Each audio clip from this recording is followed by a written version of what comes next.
light year.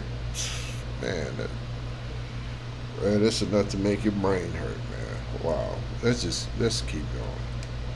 What? How they obtained that, I haven't the slightest idea. But it wasn't just from the Zeta Reticuli star system. It was what they called ZR3. So it was a third planet in that star system. So there was no other information about it other than that's supposedly where the craft came from. Now, is that true? I don't know. I have no way of verifying that. But that was printed in the same materials that referenced the reactor. Now, I looked that stuff up when I went home. And Zeta Reticuli is a binary star, two stars that orbit one another. And it's only visible in the southern hemisphere, and it's about 30 some odd light years away. So that's literally all the information I have about that. I don't know how they found out it came from there. And you also probably have some suspicions that they give you some disinformation like you were talking about before. Where they would, Yeah. yeah, I mean, if you ever decided to talk about this, they added a bunch. So is that the disinformation where it's from Zeta Reticuli, or is that true and other stuff is not true? What do you think? What is this sounding like to you? Does it sound like he's lying?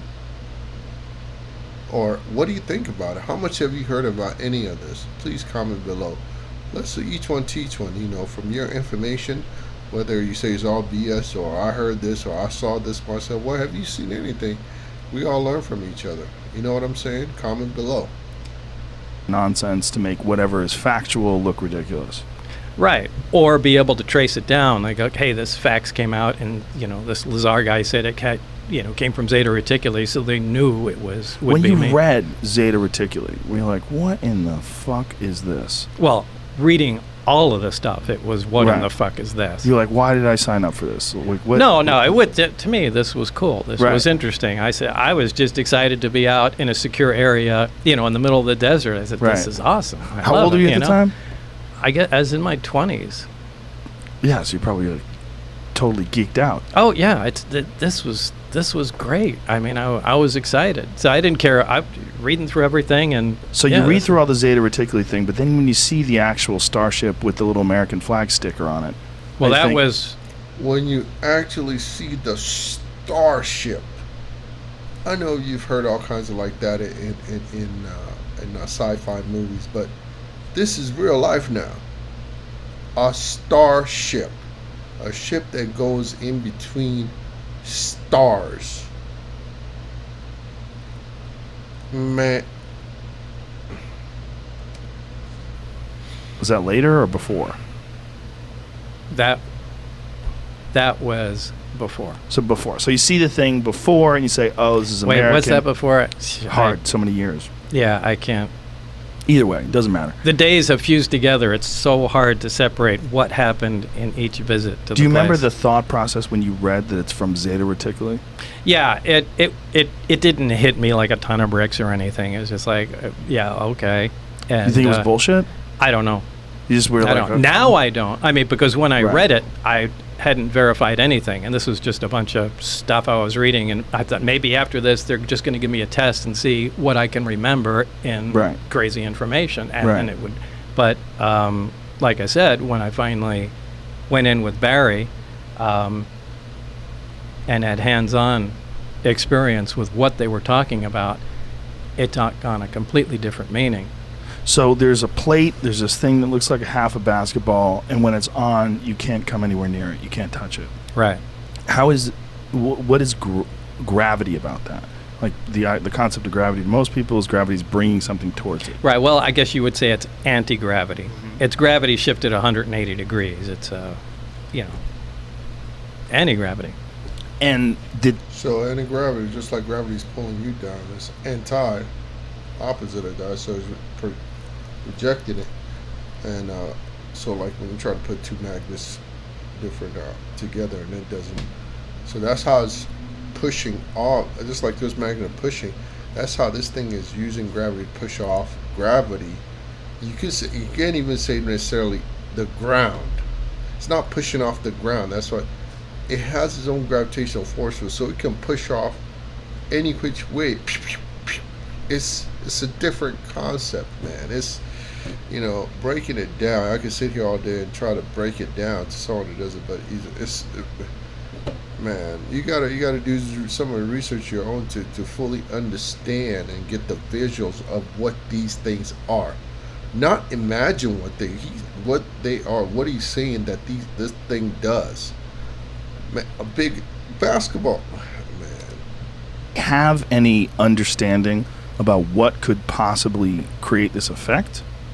Did they have any areas where they'd like you to look into? No, they knew there was a fuel source in it, and they were proficient at making it work. And again, my analogy to something like this is you can drop a motorcycle off in the wagon train days and just leave it with the keys parked outside, somebody's place. Everybody will come around it and they'll poke and prod, and eventually they'll turn the key, get it to start, and become proficient at riding it. Yeah. But they won't be able to understand what the hell's going on. They won't be able to make the plastic fender, much less anything else. And I think that's exactly the state we were at.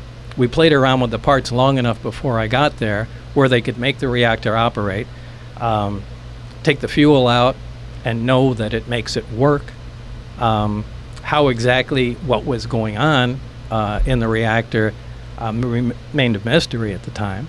I think we made some progress on what was going on inside, but I don't think anybody really knew anything. They could just watch what was going on and make note of it. How long were you there? I'd say about 6 months or so. And what progress was made while you were there?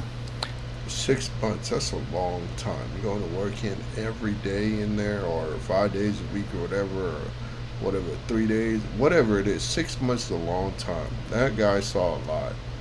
6 months is a long, long time. Well, we came up with a bunch of reasonably good ideas about how the reactor worked. And one of them was the square base of it was essentially like a cyclotron, which is a small particle accelerator, a circular one. Particle accelerators, linear particle accelerators, are just a, long tube essentially, and they accelerate particles with high voltage and, radio frequencies till they reach high speeds. But a cyclotron does that in a small circular area.